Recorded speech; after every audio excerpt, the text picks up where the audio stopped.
Dopamine. ఈ dopamine అనేది key neurotransmitter for actions and relationships.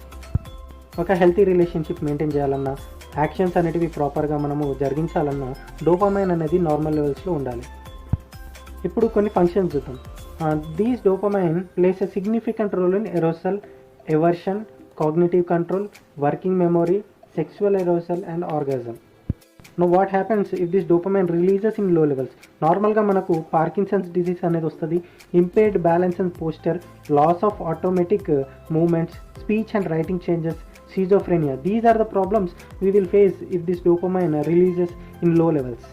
ఒకవేళ ఈ డోపమైన్ అనేది మన బాడీలో ఎక్సెస్గా రిలీజ్ అయినా సరే మనం కొన్ని ప్రాబ్లమ్స్ ఫేస్ చేయాలి. దాంట్లో మెయిన్ టొరెట్ సిండ్రోమ్ అంటారు.